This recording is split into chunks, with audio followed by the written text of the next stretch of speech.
సుగంధ ద్రవ్య పంటగా విశేష వాణిజ్య విలువ కలిగిన పసుపు సాగుకు పెట్టింది పేరు మన దేశం. తెలుగు రాష్ట్రాల్లో విస్తారంగా సాగులో ఉన్న ఈ పంటలో ప్రతికూల వాతావరణ పరిస్థితుల వల్ల రైతులు అనేక ఇబ్బందులు ఎదుర్కోవాల్సి వస్తోంది. ఈ ఏడాది జూన్ 2వ వారం నుండి జూలై చివరి వరకు పసుపును విత్తారు. పంట మొలకెత్తే దశలో తీవ్రమైన బెట్ట పరిస్థితులు, ఆ తర్వాత అధిక వర్షాల వల్ల మొక్కలు అధిక ఒత్తిడికి లోనై చాలా ప్రాంతాల్లో పంట పెరుగుదల ఆశించిన విధంగా లేదు. ఈ దశలో పసుపు తోటల్లో చేపట్టాల్సిన యాజమాన్య సస్యరక్షణ గురించి రైతాంగానికి తెలియజేస్తున్నారు సీనియర్ శాస్త్రవేత్త డాక్టర్ సుధా జాకబ్.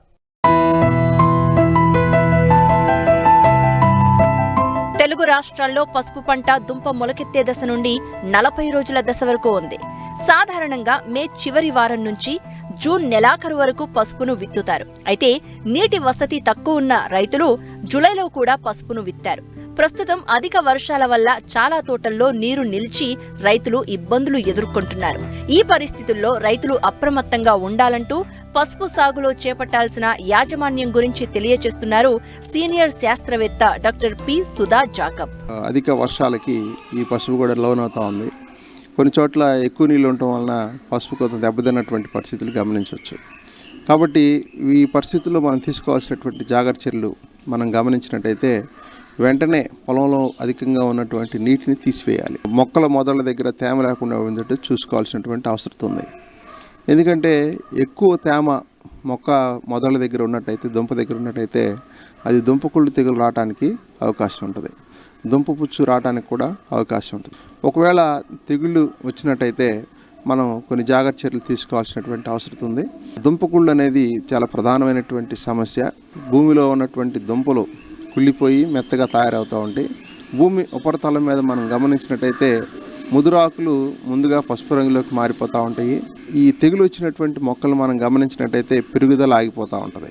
ఈ తెగులు ఆశించినటువంటి మొక్కలు పై భాగాలను మనం పీకినట్టయితే అవి తేలిగ్గా ఊడి వచ్చేస్తాయి అన్నమాట. ఈ లక్షణాలను మనం గమనించినప్పుడు మొక్కలు ఈ దుంపకుళ్ళు తెగులుకి ఆశించినవి, వాటికి లోనేవి అని మనం గమనించి మెటలాక్సిల్ అనేటువంటి మందు ఒక 2 గ్రాములు లీటర్ నీటికి కలిపి మొక్క మొదళ్ళు తడిసేటట్టు మనం పోసుకుంటూ వెళ్ళాలి. లేదంటే రిడోమిల్ అనేటువంటి మందును కూడా 2 గ్రాములు లీటర్ నీటికి కలుపుకొని మొక్క మొదళ్ళు తడిసేటట్టు మనం చేసుకోవాలి.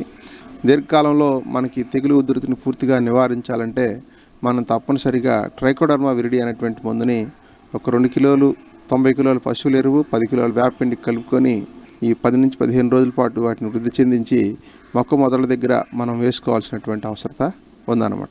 ఇది ట్రైకోడర్మా విరిడి అనేది జీవశిలీంద్ర నాశిని కనుక ఇది భూమిలోకి చొచ్చుకొని వెళ్ళిపోయి తెగులు కలుగు చేసేటువంటి శిలీంధ్రాన్ని సమర్థవంతంగా అరికట్టి మొక్కల్ని ఈ శిలీంద్ర సంబంధమైనటువంటి తెగుల నుంచి కాపాడడానికి అవకాశం ఉంటుంది. దుంపపుచ్చు అనేది కూడా మనం సాధారణంగా ఈ పసుపులో గమనిస్తూ ఉంటాం. దీంట్లో ప్రధానంగా మనకి దుంప ఏగ ద్వారా ఇది దుంపపుచ్చు అనేది వస్తూ ఉంటుంది. దుంపల్ని మనం తీసి చూసినప్పుడు దాంట్లో బియ్యపు గింజలాంటి చిన్నగా సన్నగా ఉండేటువంటి తెల్లటి పురుగులు మనకి గమనించవచ్చు. అవి ఈ దుంపల్ని తొలుచుకొని లోపల ఉన్నటువంటి ఈ పదార్థాన్ని తినివేయటం వలన దుంపల్లో త్వరలు ఏర్పడుతూ ఉంటాయి. ఈ దుంప కుళ్ళు శిలీంధ్రం కూడా లోపలికి వెళ్ళి ఇంకా ఎక్కువగా నష్టం కలిగజేయడానికి అవకాశం ఉంటుంది. ఈ దుంప పుచ్చు వచ్చినటువంటి దుంపల్ని మనం వండినట్లయితే వాటిలో త్వరలు ఏర్పడుతూ ఉంటాయి. వాటిలో నాణ్యతాపరమైనటువంటి సమస్యలు ఉంటాయి. చాలా తక్కువ నాణ్యత కలిగి ఉన్నట్టు మనం గమనించవచ్చు అన్నమాట. కనుక ఈ దుంప పుచ్చును కూడా రాకుండా చేసుకోవాలంటే తప్పనిసరిగా ఎరువుల యాజమాన్యంలో సిఫార్సు చేసినటువంటి వేపపిండిని మనం తప్పనిసరిగా వేసుకోవాలి. ఒకవేళ దుంప పుచ్చును మనం పొలం మీద గమనించినట్టయితే వెంటనే తప్పనిసరిగా కార్బోఫిరాన్ గుళికలు 10 కిలోలు 3G గుళికలు మనం ఎకరానికి వేసుకున్నట్టయితే దుంపల్ని ఆశించినటువంటి దుంపపుచ్చు పురుగుని మనం సమర్థవంతంగా నివారించుకోవడానికి అవకాశం ఉంటుంది. పసుపులో నాణ్యమైన ఉత్పత్తి, అధిక దిగుబడి సాధించాలంటే నిర్దేశించిన ఎరువులను సమయానుకూలంగా అందించాలి. పసుపు నాణ్యత పెంచేందుకు రసాయన ఎరువులతో పాటు సేంద్రియ ఎరువులను తప్పనిసరిగా అందించాలి. రసాయన ఎరువులు పైపాటుగా వేసేటప్పుడు ఆకులపై పడకుండా జాగ్రత్త వహించాలి. నిర్దేశించిన ఎరువులను ఆఖరి దుక్కిలో ఒకసారి నాటిన 40, 80, 120 రోజులకు క్రమం తప్పకుండా వేయాలి. మొక్క నాటేటప్పుడే ఒక 200 కిలోల వేపపిండిని మనం వేసుకోవాలి. లేదంటే గానుగ పిండిని మనం వేసుకోవాలి. లేదంటే ఆముదం పిండిని మనం వేసుకోవాలి. దీంతో పాటుగా ఒక 150 కిలోల సింగిల్ సూపర్ ఫాస్ఫేట్ మనం వేసుకోవాలి. దాంతోపాటుగా తప్పనిసరిగా ఒక 20 కిలోల జింక్ కూడా మనం వేసుకోవాలి.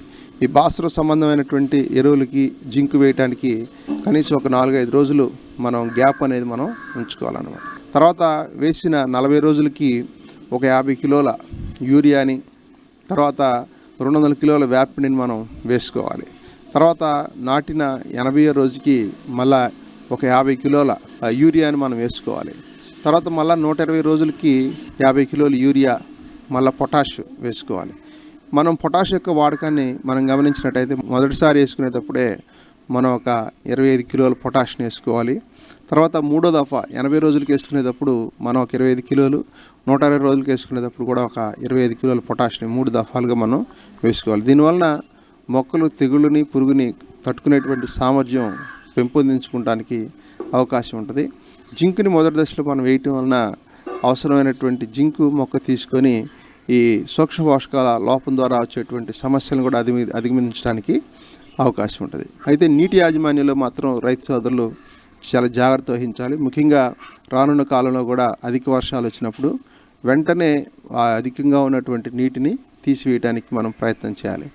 భూమిలో తేమ ఉన్నప్పుడు ఈ ఒక 100 కిలోల వేపిండిని తీసుకొని మనం పలుసుగా మొక్క మొదల దగ్గర మనం వేసుకుంటూ వెళ్ళినట్టయితే ఈ తేమ ఈ వేపపిండిలో ఉన్నటువంటి ఈ పసరని, ఈ చేదుని కిందకి ఓటలాగా దిగేటట్టు చేస్తుంది. అది దుంపల మీద సన్నటి పొరలాగా ఏర్పడేటట్టు చేస్తుంది. తద్వారా ఈ దుంప పుచ్చు కలిగజేసేటువంటి పురుగు ఆశించుకుంటూ ఉంటుంది. దాని ద్వారా మనకి దుంప కుళ్ళు కూడా మనకి చాలా వరకు తగ్గడానికి అవకాశం.